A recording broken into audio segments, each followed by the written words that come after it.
that might have been one of the most disappointing and forgettable first-time watches that I've ever had.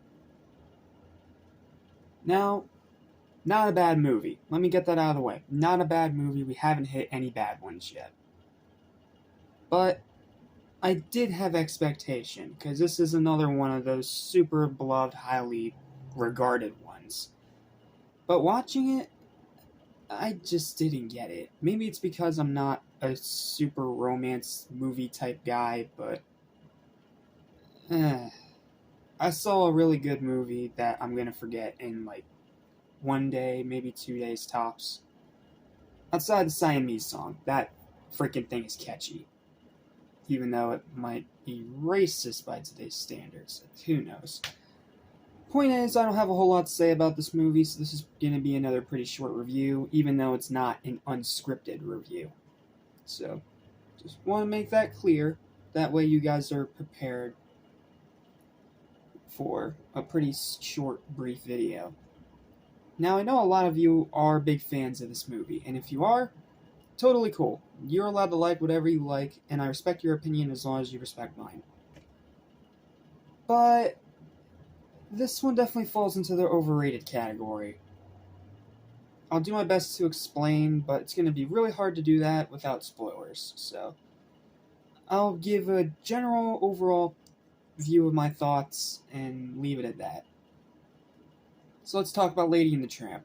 What's up, what's happening, what's going on, everybody? Welcome back to today's decision, just everything. I'm Asian Queen TV and Movies. I'm your host, Justin Small. Welcome back to DisneyVember 2. Let's talk about Lady and the Tramp.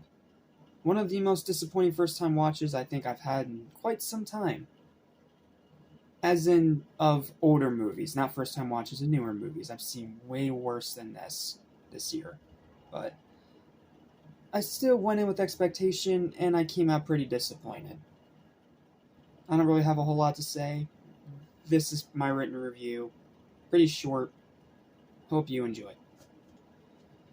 I wish I had more to say about this one, but it's one of the most straightforward films in Disney's entire catalog, and very simplistic. It's not bad by any means, but it's not really all that spectacular either. It's the classic opposites attract love story, but with talking dogs. Insert your Scooby-Doo joke here, instead of humans.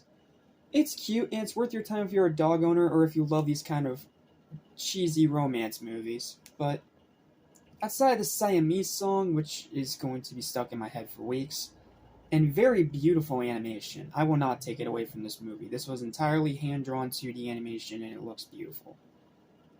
I don't really remember it that well, despite literally just watching it. I wish I had more to say, but that's pretty much where my thoughts end on this movie. It is super forgettable. If you think this is like one of Disney's finest movies, I respect your opinion. I just can't see it personally, and that's okay. We all have different tastes.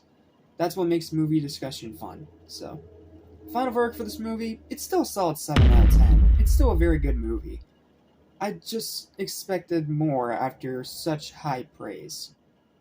Not to mention, from what I've heard, it's one of the only live-action Disney remakes that's not garbage. So,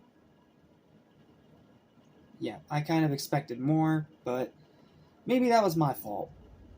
Maybe when I watch this movie again in a few years' time, it might grow on me. We'll see. But that's literally all I've got. So thank you guys so much for watching. Sorry for this review being short and brief, but I literally have pretty much nothing to say about it. So thanks for watching, and I'll see you next time for a movie I do have a lot to say, because it's one of my favorite movies of all time. Sleeping Beauty. Yes, I know that sentence sounds weird coming out of my mouth, but I promise you it'll make sense in the next video. Listen, I will soon forget. So listen and you won't regret. Be true to yourself, don't miss your chance, and you won't end up like the fool who